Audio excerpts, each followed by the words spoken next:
ture ubataturira uburyo melody yaneye ngo kugaki cyakoze hari igihe umuntu aguha agatuti ko kwigaragarizaho ugasiga ukaneyeho. Kuba The Ben yaraperforminze agaperforminga harimo intebe gusa n'abantu bakeya ntabwo ari igihombo cye, ni inyungu ze, kuko iyo aza kuririmba mbere y'abandi bose abafana bari kwitahira, ubwo hari gusigaramo intebe gusa. The Ben yaje nka The Band, yaje nka tipe muri kiriya gitaramo, ariko umwanya umwe wonyine yahaye Bruce Melody ahita amwijandikana aramugurukana. Ariko nanone ukibuka ko buriya waba wakoze ubukwe ari wowe nyiri ubukwe ukabwira umuntu tuzaze umbyinire mu bukwe, uwo muntu akakurusha kubyina ukaba ari igihombo. Yaraneye arahuzuza. Buriya Melody ari mu bantu bazi gutegura neza iyo baguciye muri humwe. Nyuma y'ibi ngibi ndagira ngo nanakubwire ko narakumara amatsiko ko indirimbo ya Bruce Melody yitwa Pom Pom ntabwo ariyo ya mbere iciye agahigo mu gihugu cy'u Rwanda. Indirimbo ya mbere yaciye agahigo ni iyitwa Why y'umuhanzi bita The Ben ndetse na Diamond, yujuje miliyoni mu masaha 32. Iyindi ndirimbo rero ya kabiri ni indirimbo ya Meddy yigeze gusohora mu minsi yashize, yuzuza miliyoni mu minsi 2. Wari uzi ko ya mpano yarakoze imyaka 25? Uzi ko ubusambanyi bwa ya mpano bushobora kuba kuva kera byari byo.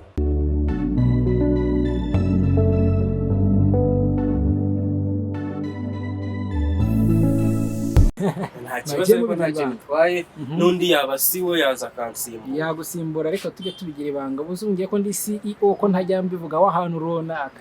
Ndi CEO w'urugo rwanjye, ndi CEO w'ahantu runaka. Burya n'umupapa. Abantu batari babizi Imana. So Yinka ngo hayi kaze rero kuri International Money TV. Bakoze cyane. Nanjye ndagushimiye ko umpaye ikaze. Ubwo nanjye ngo hayi kaze kuri Novo Empire. Bomba se niko nari negereje kumva ko ho mikazi wawe, kuko twese turi ndi wawe uri ni wanje. Ariko aha ni wanje da. Hariho ni wawe. Barahabona ukuntu haryoshye n'ahantu. Nge nibera muri etage bro, nge nibera mu etage. Ndeba uducurama, ndeba utumodoka, ndeba utugare, utuntu twose abayisi n'abagenzi. Aha nuko bari kugenda babibona n'ahantu heza cyane, hari view nziza. Nawe ushaka gukorera neza ahantu hameze neza gutya, ushaka ko wakora ikiganiro ahantu heza gutya, ntaga aha ni wanjye rero ukuntu mubibona. Ushaka no kwakorera ubukwe, wari ubizi se? Narimbizi. Hano hasi muri Cave mfitemo na salle y'ubukwe. Narimbizi, ibyo byo narimbizi cyane. Mfitemo na salle y'ubukwe, umuntu ushaka gukora ubukwe namamagare. Kuri nimero abona kuri mu kiganiro hasi muri description. Ubona nimero amamagara mbwira ibyari byo, nyamuneka nimugacikamwe. Murabona kandi twicaye heza, ufite film ushaka gushutinga, akaririmbo ushaka gushutinga ka video keza, ahantu urabona kari heza pe. Yaguhamagara mbese. Yamamagara ubundi tugita tureba ibyari byo. Rero reka twakire So Yinka bakunzi ba International Money TV. Ubwo ngo banzukore subscribe kugira ngo tujye tubana 5/5. Kandi ngushimira nawe wakoze subscribe. Buriya gukora subscribe ni inkunga ikomeye cyane n'abaguhaye. Abeshya agubeshya ni inkunga ikomeye cyane. Waguhaye sub n'urukundo yaruguha kabisa. Abashimira rero ku rukundo mwamaye, kuri sub mwamaye, ibintu byose mukomeje kugenda mutwereka hamwe na Novo Empire, ni ibintu byiza cyane bigiye bishimishije. Reka rero twakire So Yinka atangire abibwira ni muntu ki, tuganira ibintu byinshi bigiye bitandukanye mujya mubibona kuri Novo Empire cyangwa kuri International Money TV, ko tugenda twagizaho ibintu biryoshye kandi bigiye bishyushye. Ndabeshya bishyushye. Yego birashyushye. Ikaze So Yinka. Urakoze cyane. Nanjye ntatinze, ntabwo nakwirwa nisobanura mu bintu byinshi cyane kuko hari byinshi ntarakora. Ntabwo navuga ngo ndi mu ruki. Gusa ibikorwa nibyo byiza kurusha amagambo. Noneho rero ngiye ikintu kinzanye hano, nje guca impaka cyangwa kuvuga ibintu abantu batarimo baramvugira. Nabonye abantu hirya no hino barimo bavuga ariko bakabica ku ruhande. Ndavuga nti rero kaniyicarire hano cyifugire. Mu kanya umuntu yarambitanye. Ubuhe bwo? Inze ko nihitiye. Ngeze ngo no postinga nibiki. Ndabaza ngo ibiyese. Ngo The Ben ngo yagize ati. Nawe ati ntago mbizi, ntago nigere postinze. Mugera umusaze kugira ngo atanankubitira mu muhanda. Ndavuga ati ni So Yinka ari ujya gushaka. Ni ngiye ngo wabivuze. Mbize vuga ko rero wabivuze nubwo naga. Ngo umufana wande. umufana wa Bruce Melody nani? None umufana wa Bruce Melody afite uburenganzira bwo niba abafana batagira discipline nta discipline bagira nta n'amafaranga bagira abafana ba Bruce Melody nani sibyo se reka ntayo rwose ndabazi n'abasuhuje abafana ba Bruce Melody mwana bakinye ni Miss Melody abafana ba Miss Melody ariko Melody ni munyakazi ni umucancuro mwiza cyane uramufata nk'umucancuro kuko buriya iyo The Ben atamugira muri kiriya gitaramo cye ntabwo yari kubona amafaranga yacishije amaso hirya no hino mu bahanzi ndetse n'abandi bantu bashobora kuba baragafashe aravuga ati ngomba gutumira Melody nk'ikimodoka gishaje kigomba buri ikimodoka gishaje kiragenda cyane kiraguruka akamodoka mu kanya reka tujye tunyuzamo n'akantu kugira ngo ibintu bikomeze kuryoha mu minsi yashize nari ndimo nshaka kugura akamodoka ariko ntago ari imodoka nago nenye imodoka yo kujya nirekaragamo imigi cyangwa he urabona hari ukuntu ba element bajya gukora mu video bagakoresha imodoka tumeze ukuntu twa zamani batwita twa kera ahanini usanga ari twa giceri twakaranyuza twa giceri twakarina musega twa tumodoka nyine ureba nawe ukavuga ati ukabona ni shape dufite shape nziza ntabwo tumeze nk'ibya sogokuru wawe sokuru nubwo abatakiri utekereza ko ashobora kuba yarakagenze bura hari n'imodoka ushobora guhura nayo igenda ukavuga ubwo mukanya mwaye nako niyo muri 80 iyo ngewe ngo niyo muri 84 ni Karina 84 igihumbi kimwe 1984 abantu batuzi ndabasuhuje uriya modoka si nk'ubuntu ko zira ntago ziba zikigenda neza ngemitse mpamagara umuntu abaza ati iyi modoka yawe nguhangahe urumva imodoka ye nguhangahe ahita ambwira ngo uramaya naya numva n'ubundi amafaranga ashaka yagura indi reka twigende tudatinza abantu ku nkuru twari twatangije Bruce Melody ndimo mbabwira ngo impamvu yahiswemo kugira ngo abe yaba uwa mbere mu guteza imbere cyangwa mu gukurura abafana ba The Ben n'igitaramo yari yateguye kuko ni projet y'umuntu mukuru ntabwo Melody ya projet yisukira ngo abashe kuba yatumira abantu bangana kuriya yabayikuye ntabwo byashoboka abantu rero nabonye banjamye The Ben cyane baravuga bati kuba Bruce Melody ngo yarakoze performance nziza ngo nubuhanga gute Bruce Melody bura yategura igitaramo ngakiriya yagitegura si yagendagira ngo nkubwire bino bintu nawe ugishyira mu bwenge ko nabonye mu gusesengura kwawe cyangwa ko influencinga kwawe ari ibintu wagiye uca ku ruhande warabibonye warabibonye ko abafana bari imarisi wari uhari nyibutse ntabwo wari uruteganyijwe mu bantu bari bwitabira igitaramo cya The Ben New Groove kizaza kiba buri mwaka link narayibonye yo kwa Prime ngo ba Mythic ikosa The Ben yakoze wabonye ari iri ntaryo The Ben ikosa yakoze reka mite ndikubwira The Ben oya ntago ari ugutumira Melody ikosa yakoze ni ugutumira Melody akamuha umwanya munini kuri stage yari kumwa reka mbabwize ukuri Melody ibintu yakoze hariya ni akazi ka The Ben nakazi nakazi ariko buriya The Ben arishimye cyangwa arababaye ntabwo yishimye The Ben ndakubwira impamvu igereye no kumufuka sava Melody yaramwinjirije ariko buriya wabonye ko ibintu ari abantu wabonye ko The Ben ntacyo atakora The Ben ni umugabo Bruce Melody buriya hari ibintu byinshi yakora Melody buriya ntabwo yabishobora byose ntabwo twabitinda bino ntabwo yabishobora cyakoze hari igihe umuntu agwa agatuti ko kwigaragarizaho ugasiga ukaneyeho uriya Melody ntabwo yaneye kuri stage reka ubisobanurira abanyarwanda ngo haye umwanya ugiye oya nawe urimo egera noneho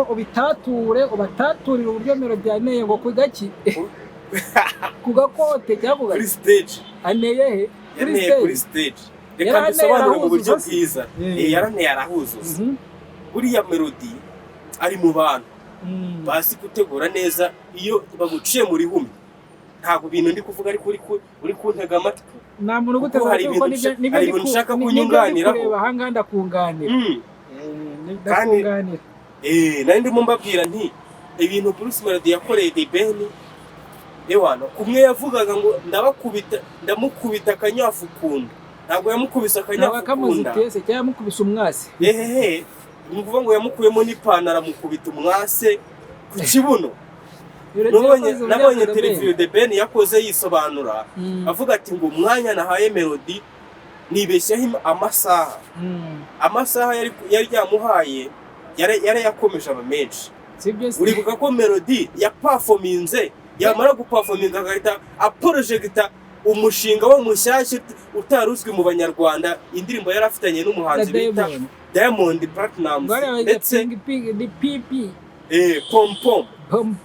pompo ni ibintu byo gupompa kwaje ariko ntabwo ari bo bonyine, harimo yitwa Brown Joa cyangwa Brown Joe, umuhungu muzima sinzi ariko umujene wo muri Nigeria, ntagazwi neza ariko ahari, ntabwo azwi ariko afite ibikorwa, afite ibigoma bya danje nubwo ataramenyekana muri biriya bigo byabo, gusa ino ndirimbo iramugezayo. Sinzi situation cyangwa uburyo yitwaye muri iki gikorwa cy'iyi ndirimbo kugira ngo wumve ko ari we muhanzi ugomba kuza kuyijyamo. Buriya yaba ari amafaranga yatanzemo cyangwa projet ni naho twacishamo amaso. Projet ya Bruce Melody, arega Melody afite none uriya mujene akaba yaraje mate ko hari yaririmbye nanjye cyane nawe wahashobora. Arega nakubwiye ibidashoboka ni iki se? Ibidashobokera abana b'abantu. Ari imbere ya Bruce Melody byarashobokaga cy'imbere y'uriya mutipe byarashobokaga, afite ko yarashoye ikintu runaka, yarabigenze ukuntu runaka, byaragenze ukuntu runaka bigacamo. Akenshi bishoboka ko Bruce Melody numvishe ngajya atwara indirimbo z'abapukami, wabona yaramuriye akamubwira ati no poroje ngo bakujyamo, ariko Bruce Melody kubera ngo ariko n'abafana babivuga ntabwo ari ngiye gutaza kuntera amabuye ngo kubera ngo ukuntu indirimbo ngo atari nziza mu kuntu indirimbo Bruce Melody niwe wayidwangadwanza, abandi bose bari bagerageje, kandi Bruce Melody tuzi ko ari umwami muri beat hano mu Rwanda. Yari yasinze iriya mirongo nk'iy'abantuza nk'iy'aba Kipepewo ako ba Kipepewo buriya bari abahera ko nje naje baragiye Kipepewo bari Buganda, ariko hari abakoze remix zazo mu gihugu cy'u Rwanda n'i Burundi. Aho ni sawa baje bakora yo nkaya muri Bruce Melody yayirwasemo, reka mugeze ukuri no kurwajwata kuri umva umurongo wa Diamond Platinum bro, umurongo uriya muri jene wo muri Nigeria bro, nurana n'amashusho urabona ko Bruce Melody yari kurwanga ibintu muri video, ariko nabonye akana kubita mu modoka igenda ndavuga ngo ntago ari Melody abanze ari AI. Ni AI ukuntu yagitinze muri la video biri hejuru cyane kurusha izindi ndirimbo yagiye yagitingamo hano mu Rwanda.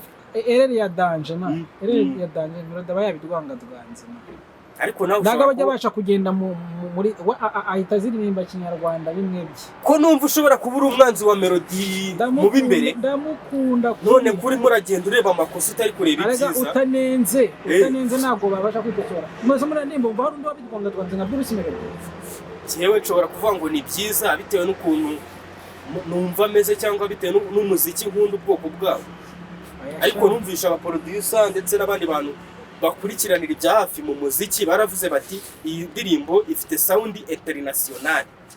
Ubwo ni muri Afurika ko hanze ho bafite sound yabo. Stop, twakomeje.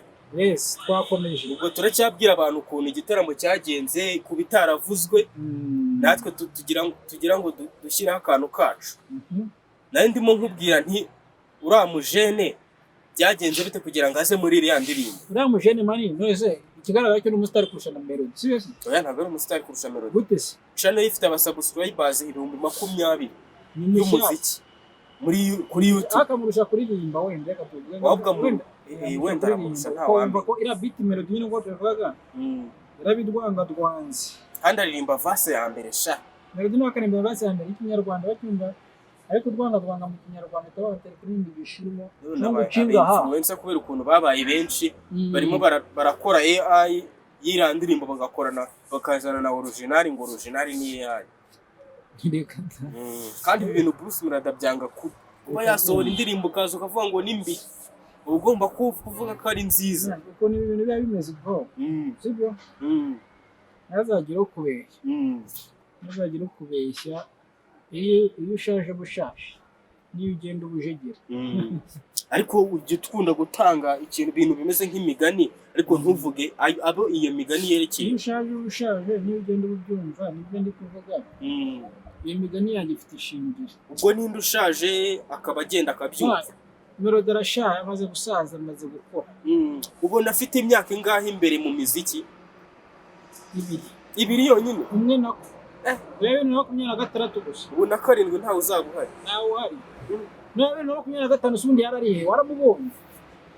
Naramubonye yakoreye yasohoye album yitwa ngo Noneho wumva ko iyo ngo ntigeze nayimenya ndi umusitani mu gihugu. Careful Generation. Iyo ntabwo amenyekanye ariko. Yaramenyekanye ari umuziki myinshi yanamamajwe ku byapa. Iyo album ya Bruce Melody ntabwo yigeze imenyekana man. Byinshi hano mu Rwanda, harimo na Kigali no mu Burundi yaramamajwe. Yarapromotinzwe mbese ku mbaraga zose. Tubwire ngaho rero ibintu byahishwe hagati muri iyo konseri ya The Ben bitigeze bivugwa n'undi muntu wari wose ugiye kuza ibintu byahishwe bitavuzwe. Ibintu byahishwe mu gitaramo cya The Ben bitavuzwe harimo ko kuba The Ben yaraperforminze agaperforminga harimo intebe gusa n'abantu bakeya ntabwo ari igihombo cye, ni inyungu ze, kuko iyo aza kuririmba mbere y'abandi bose abafana bari kwitahira, ubwo hari gusigaramo intebe gusa. Bivuze ngo The Ben yaje nka The Band, yaje nka tipe muri kiriya gitaramo. Ariko umwanya umwe wonyine yahaye Bruce Melody ahita amwijandikana amurusha, aramugurukana. The Ben rero kuza kuri stage abantu bananiwe, abandi bashonje, abandi barimo bataha, bari kuririmba ngaho ari nashonje. Ndirimba ngo nagiye gusohoka bane baririmbye abafana. Aka baranabashonjesheje bro, barabashonjesheje. Hera saa igitaramo cyari guhera saa 10. Buriya nanjye nari mfite tike, wari ubizi? Yatwe warayinyeretse ko narayibonye ko ari uyifite mwana. Ariko ntabwo nabashije kujyayo kubera impamvu tugenda duhura nazo. None se Sohini wazi ikibazo kimwe, umufuwenze nyine mugenzi wacu. Yego. Tutizimbye cyane mu magambo kuri Bruce Melody ndetse na The Ben. Undi uri umufana wande muri abo bombi? Jewe ndi umu-influencer, ntabwo ndi umufana. Ntabwo uri umufana. Ese muri bari mu magambo bacyane ndi atikuye undi. Umuntu watikuye undi vuga undi. Umuntu watikuye undi n'umuntu bita Bruce Melody. Yatikuye Ben.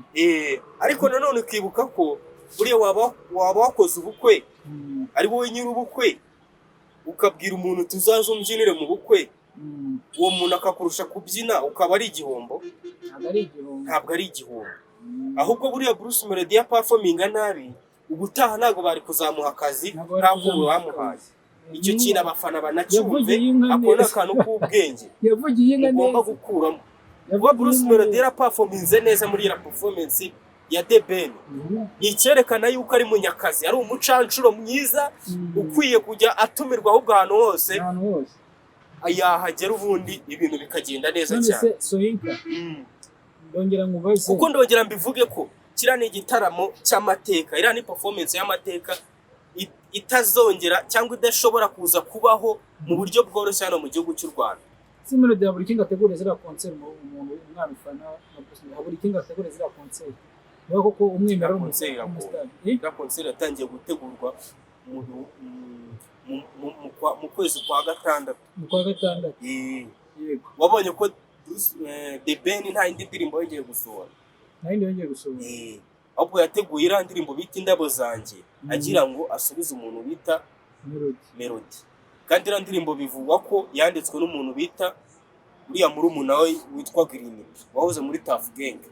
Wabonye no mu gitaramo cye ko yashyizeho umwanya wo kwibuka umuntu bita Jay Polly, aho yahamagaye abana be bakaza imbere kuri stage ku rubyiniro bakibuka papa wabo Jay Polly wakoze amateka akomeye cyane mu njyana ya hip hop hano mu gihugu cy'u Rwanda.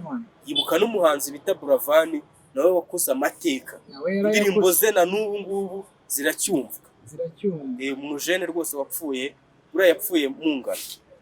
Buravan yapfuye afite imyaka 27. Ndayirengeje. Urayirengeje. Icyo gihe twaranganaga. Icyo gihe mwaranganaga. Ariko ngo hashize imyaka 3 apfuye. Yandushaka aho gato, yakurusha gusa. Urumva ko nawe uri urugero uri kugenda umupapa mukuru. Nta yandi makuru mbaza. Ikindi kintu cyumva cyako kubaza. ese twitege iki nyuma y'iyi konseri ya The Ben ndetse na Bruce Melody hagati yabo turitega ikintu mbona siko bihari ibintu yagiye amanuka hagati yabo avuga wafana kurusha undi urumva nkibaza ngo nyuma y'iyi konseri isize urujijo hagati y'abantu n'abandi ibitangazamakuru bikuza bikivugira ibintu ati mwe Bruce Melody yatipuye undi ngo The Ben yaberetse ko ari mukuru nyuma y'ibi ngibi reka tuje kuri konseri harakurikiraho iki nyuma y'ibi ngibi ndagira ngo nanakubwire ko narakumara amatsiko ko indirimbo ya Bruce Melody yitwa Pom Pom ntabwo ariyo ya mbere iciye agahigo mu gihugu cy'u Rwanda. Indirimbo ya mbere yaciye agahigo ni iyitwa Why y'umuhanzi bita The Ben ndetse na Diamond. Niyo yujuje miliyoni mu masaha 32. Why? Why? Miliyoni zingahe? Yujuje miliyoni imwe. Views miliyoni mu masaha 32. Urumva ni umunsi umwe n'amasaha 12. So tubyumva neza se umuntu ukuze mu mutwe wize neza. Nitamyumva cyane. Iyindi ndirimbo rero ya kabiri ni indirimbo ya Meddy yigeze gusohora mu minsi yashize yuzuza miliyoni mu minsi 2. Ni ya gospel. Wenda rero iyi ya Melody nayo shobora kuba iya gatatu nta wamenya ariko agahigo ko ntabwo bigikunze. Sinzi ukuntu byagenze buri yomba ndiwe nari kugura utuvyuzi nk'ibihumbi 500 aduhondaho nka kwa kundi ngo bajya babivuga ariko nge sinzi niba bikora ubundi nanjye nkaca agahigo. Ariko irandirimbo abantu bayumvishe neza bavuze bati iyi ni hit muri Afrika uyu mwaka. Biriya birimbo bya The Ben na Bruce Melody ko byese bizima ni ukubera iki? Izo ndirimbo ni nko kuganira, biriya byari ibiganiro. Kuko irandirimbo ntabwo wayumva person. Indirimbo wumva rimwe kabiri gatatu muri kuberi. Bahita ukweba. Ubundi hari indirimbo za Danger ari nazo. Ariko hari akantu ndi kubona ahangaha imbere yanjye. Bivuga ko y'amano hari izindi video zongeye gusohoka hanze. Ko byaba biteye ubwoba. Bari kwinyesa. Nanjye nce yaringaniye. Bari kwinyesebura n'ubundi ibindi video zagiye hanze n'abandi bantu. Oya nce yaringaniye Reba nakaguhereje. Nukuvuga ngo Godfather konde mumaye Godfather. Godfather niwe muntu ufite izi video. Nonese ariko se ako yampano ari mu biki? Ngo birarangira gutera ko yarazamutse neza ko mbona agiye guhitarangira nabi. Kandi uyu mujene namufana. Mbona ubusambanya aribwo yashyize imbere cyane kurusha umuziki. Yampano yongeye. Yampano yongeye. Ibi bintu nk'umuntu w'umupapa mugenzi wawe uramubwira iki? Nta kintu namubwira kabisa. Nta kintu wamubwira twikomereze gusa tuvuye tuti nta kintu tuvuze turigendeye. Reka ngire ikintu mubwira cy'ingenzi. Ikintu mubwira ke ndabona wa. Rebesha hano turebe. Nawe kuri atari. Ibyo bintu ubwo barabizi ko bihari. Uwo mishinga nijya kuvuga. Baba we. Nakamasa. Nakamasa neza. Wowe nzi ko ntazavuga ku bintu bya video zimeze ziki. Tubyore tureka kubivuga byumvisha hari ababigendeyemo ndebera. Soyinka. Ariko yampano reka ngira ikintu mubwira. Yampano uribuka ko mu busore bwe yigeze gufatwa arafungwa azira gufata umwana utujuje imyaka akamushuka bagamusambanya. Waruzi ko yampano yarakose imyaka 25. Uzi ko ubusambanyi bwa yampano bushobora kuba kuva kera byari byo. Ariko ngo ikintu cyamurokoye ngo nuko ngo uwo mukobwa ngo basanze arwaye sida yampano basanga ntayarwaye. Cyagoza cyo ayo makuru reka tuyasubikira ahangaha. Izakomeza ubutaha.